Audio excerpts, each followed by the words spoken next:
Hey everybody and welcome to this video. Today I want to take a quick look at the changelog of the new Hyperworks release, like I did last time. I think last time I was a little bit late, but now I should be more recent, because yeah, I just got the mail about the new release, so I'm not actively tracking it, but yeah, I just got the email. All right. Stop the nonsense talk, let's get into it. So the way I want to do this is again by going through the release notes with the browser, right? So you will also get to there by just going here in Hyperworks, just open a new session and then you can just go to help and you see, for example, what's new here. And then this will take you to this page here. So, and my camera is not available here. Boom. All right. Now, let's start with the release notes in general, and I think here is one of the most important pieces of info I found, because yeah, let's see what is there. All right, part of the transition to the new Hyperworks, which we all love, the shortcuts for legacy desktop have been removed. That means the shortcuts, not keyboard shortcuts, but the shortcuts to the actual applications. So if you go to Windows, all programs, whatever, and then you go down and search for Altair, Hyperworks, and then you will see, at least in the previous releases, it was like one trillion, I cannot speak any more numbers, a billion numbers of shortcuts, or a really large number. So, and this was kind of frustrating to the beginner. So now they cut down on that. But I'm not sure if it's really such a good thing. But we come again in this talk about old interface, new interface. Should you make your user forced to go with the new update? Shouldn't you do that? I mean, it's again, both sides have their reasons. And I just give you my honest opinion about it.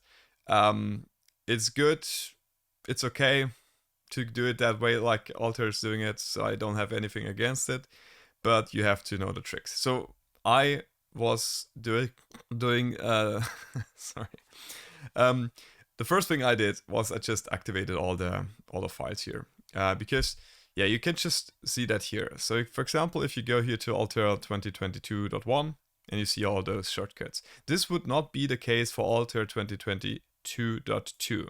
But I activated it. So you can just open that in your Windows Explorer and then just mark all and right click preferences and then set it to visible. And so you get all this data. For example, here, Hyperworks 2020.2 slash HV for Hyperview. This was not there, right? So there would be just Hyperworks, and I just wanted to go for Hyperview, for example. Well, now I'm not sure anymore, to be fair, if that was a legacy option here with the Hyperview, but I think it was. So yeah, if you search for the things here and you cannot find it, it's because they're hidden in the File Explorer. An easy way to change that and you're good. And once again, I have to highlight it here. So they're really doing stuff with that. They will remove all the legacy options in 2023. Let's see if they really do it, but they warned us quite some time, to be fair. Now, this is again, yeah, you know it from last video. It's a debate of the new layout, which is this one versus the old layout with all the panels. And there's also this side where you can just see this, yeah, reasoning behind it. So you see the evolution of Hyperworks, how it was at the beginning, and yeah. For my part, as a lecturer, I can tell you that students don't like the old interface. For sure they don't. Because it's overwhelming and there's so many functions and, let's say, there are ways to operate the software which are not really common among the young students. They are used to this ribbon menu style, and they don't get it, why you would have so many panels and reset the mouse position with every click and whatnot. But on the other side, as I also mentioned in the last changelog review, you have the guys who just get used to it, and they're so fast in this old layout, so they're having trouble to switch to the new layout. So what I also hear from my colleagues and stuff, they're rather staying with the old version because they know how it works, and they're fast in it, so they get their work done quickly. And so it's always a risk to move to a new layout, a new version, and it requires a lot of work. And sort of, that's very subjective, but it feels like when you just read something like that with the, oh no, I closed it, right. If you just read something like that they will take this away from you, it feels like a little bit of anger and frustration, like a little child where you put a toy away or so. So yeah, some users have grown to this kind of user experience, oddly enough, but yeah, they just like it the way it is and don't want that to be changed. But that's life. It will change, and you will have to adapt it or just stay with the old version. For sure, you can do that, but then you will not be getting all the benefits of the new version because that's what's being actively worked on. So easy choice for me to be fair. So I will just try to adapt and quickly learn as much as I can. And so this is also the reasoning why I'm doing so much content on the new versions, right? Okay, now this was the introductory talk. You can now see two things I picked out of here because you see the list is long. But for me personally, what's important is Hypermesh, Hyperview. So those two I use the most often, and so I will be quickly going through. I glance through the others, yeah, but really it's just because I'm more interested in those two. And I hope this is the same for you. If not, please leave a comment, then I will make a little bit more extended review next time. Now, let's start with Hypermesh. Hypermesh, first thing, I really like that feature, and this was maybe the most important thing I saw here, is the plus sign on the browsers. So this is pretty cool because, let's see, if you're here in Hyperworks and you would just wanted to create a new component, it was just right-click, create component, yeah. So, or in model even, yeah, you can see, what do I need? And here, you can just do plus, and you have all the components quickly created. So I like that feature a lot. I will be using that a ton in the future, definitely. Very easy feature if you think about it, but this will enhance the workflow quite a bit because you just know where to click. Your brain memorizes the position of the mouse, where to click, and you just, oh yeah, I need a new component, bam, there, and not right click, move, create. Yeah, it's little enhancement, but on the other side, big enhancement, right? So at least that's how I feel about it. Now, let's see what we got here too. Yeah, I really like also the way how you could just filter through your browsers. As you may know, with the simple models we're using on this channel, we often really don't have the need for this advanced filter method. But I can tell you, with bigger models, you want that to be a feature because you get overwhelmed. Just look at the size of this scroll icon, right? Just can imagine how many components or whatever materials, I think entities, yeah, whatever there are here. And if you just can filter it by, for example, card image equals mat1, perfect. I really like that. Also the rename feature here, by just giving the metadata here, for example, name underscore ID. It's also pretty cool if you think about it.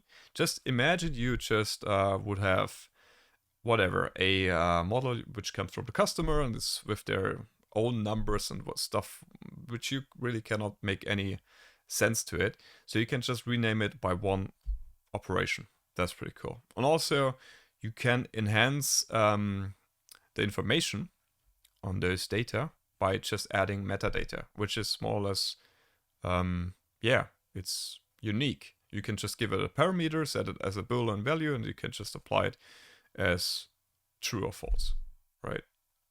So that's pretty cool. All right, certification composites, I don't have really that much to say about. Connectors also not that much, pretty deep. Here also extensions about the way to have your own TCL commands registered in the XML file. That's cool. I will be making use of this feature, I think, in the future. But yeah, so I think that's also a cool thing. And here, I didn't know this was not available now. But this is crucial. I mean, the number of times I did change the selection method of inside, outside, or intersecting for the shapes I would choose was pretty much all the time, to be fair. So just imagine you would want to have a circular area where you want to select the nodes, right? And then you would, for example, just select inside a circle, then boom, you have everything outside the circle. And then yeah, it's a bit hard to describe without having the graphical area. But if you just want, you could have everything, and then you could deselect inside, and then go a little bit bigger with the circle, and then deselect outside, and that left you with a circular band of nodes, which I found quite cool to be able to just use those kind of things. I really don't know if that was not available in 2022.1, but I think I have. I came across about something like that, and I wondered why it's not available. So, basic feature, thank God it's in there. Yeah, definitely I will make use of this in the future. Then some, preference improvements. Also the dark mode. Yeah, I have to. I mean, I think I saw that more in the Hyperview documentation, but the dark mode doesn't really work that well in some senses or some cases. That's just not a readability given. And this is also why I changed back to light mode again, because there I could read everything. Although I'm a big lover of the dark mode. Yeah, let's see. I just wait about Altair fixing it a little bit more, and then I will just try it out once more, because I really like it with the less brightness. Yeah. Okay. And then known issues, I think that's not really a big issue I saw here, just because the file open save dialogues could show different, and the filters could be set or not set. Yeah, not really something I found here. Right, for the geometry, there was this surface repair tool I saw here. And I think this is really a thing where I think that also the guys who got used to the old layout will thank Altair for their efforts to doing the surface repair tools a little bit more understandable. At least my experience with the surface repair was, you had a quick edit. Let's see if that still works if I press F11. No, there's no quick edit. My God. All right, now you could hear surface repair cleanup, and you can see here that you have different kind of ways how to do it. I will take a little time to just try that out in practice and maybe show you a few tricks I learned.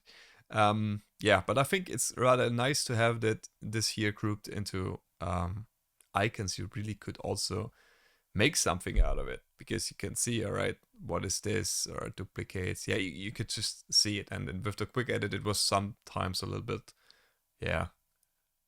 abstract. Let's say it was abstract.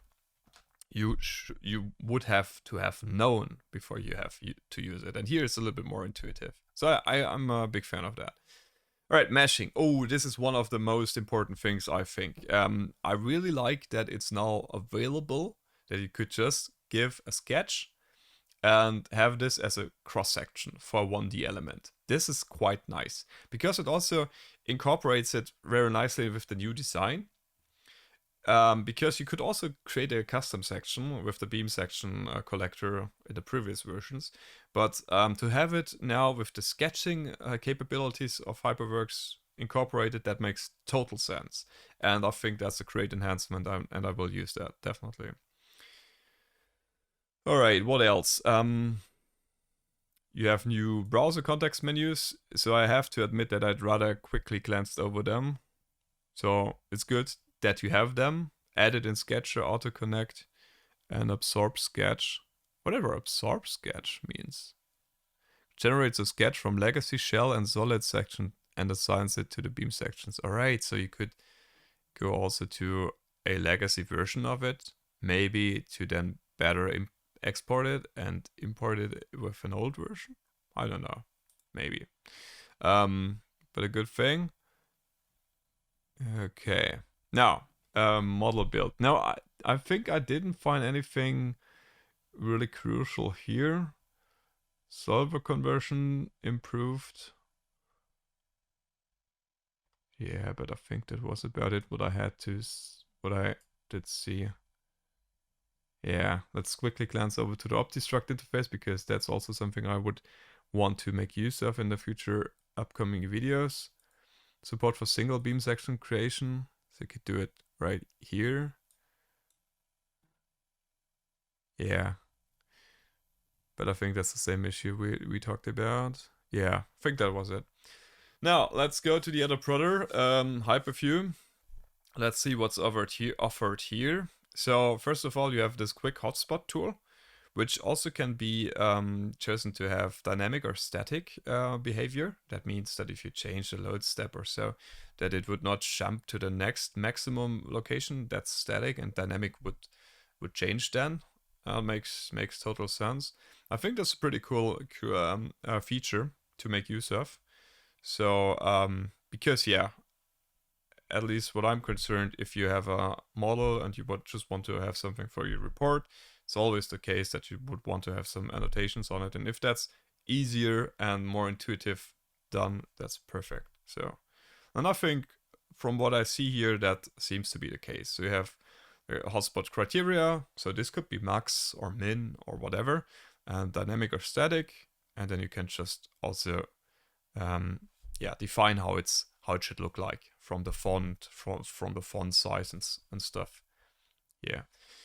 Then strain linearization. I did not go into that much. Yeah, command recording. Once again, big fan of this feature, and this is being enhanced to support even more functionality of Hyperview, which I'm a great fan of because, yeah, nothing is as frustrating as if you want to do your script and then you search a ton and then you find out that this function is not properly mapped in the function catalog yet. So you would have to go the old TCL style way, and this is a hard road.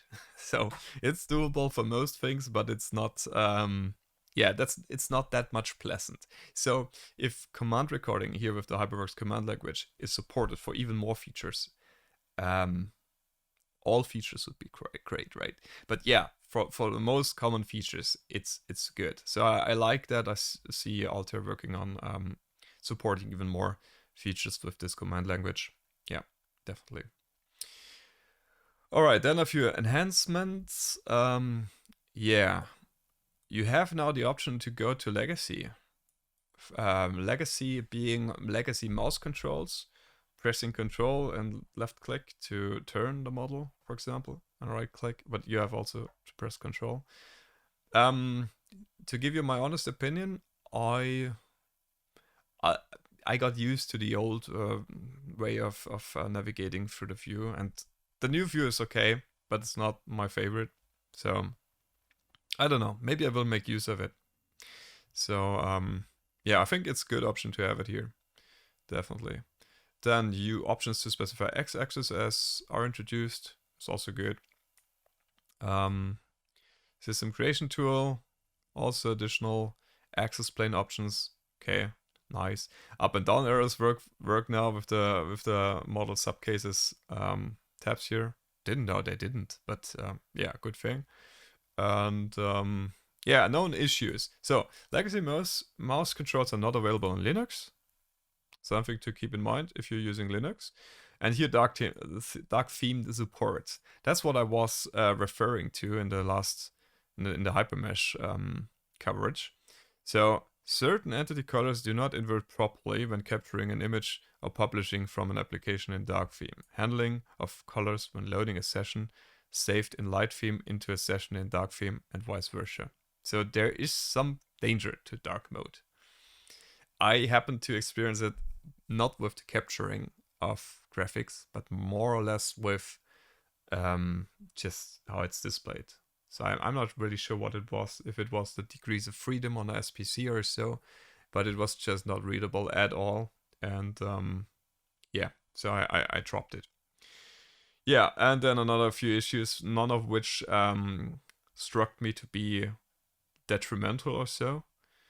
And there's some things about the solver interfaces. And also, again, the extension method that you could, just register your global TCL commands or customize your, your menu. So for script builders or extension builders, this will be a good thing to do it like that. I'm not that much into this kind of work because of time constraints, but that would be definitely a thing I would, would like to try out more. So, wrapping up, what could you conclude out of here? So you have even more this transition to the new interface, which I covered now a ton, and try not to do so much into the future. But yeah, it's that kind of thing which bothers me the most. Let's say. No, it's not bothering me. It's more or less requiring my attention. Let's say it like that. And then for Hypermesh, you have a few things which are pretty cool. This plus sign on the browsers is dang good. I will use that a ton in the future. And also the sketch method for the 1D. So this is more or less the two things I will take from the changelog, which I want to try out. And also the surface rebuild or surface cleanup features I want to try out in the next videos. And for Hyperview, I like that you have this easier way of doing your hotspot locations and also your command recording supporting more features. And hopefully this will also grow in the future. That's also why I put that, a little bit on the spotlight here, because I think this is important. For every script builder out there, this is important. That, you know what I mean. All right, with that, I'll leave you to your day. Thank you very much for being here, for watching. If you have any questions or comments or something I should take a look on in the new version, just write me a mail, leave a comment, you know what to do. If you like the video, I am happy if you like it, or just subscribe to the channel to see more of content like this. And with all that, I wish you a happy day. Goodbye, guys.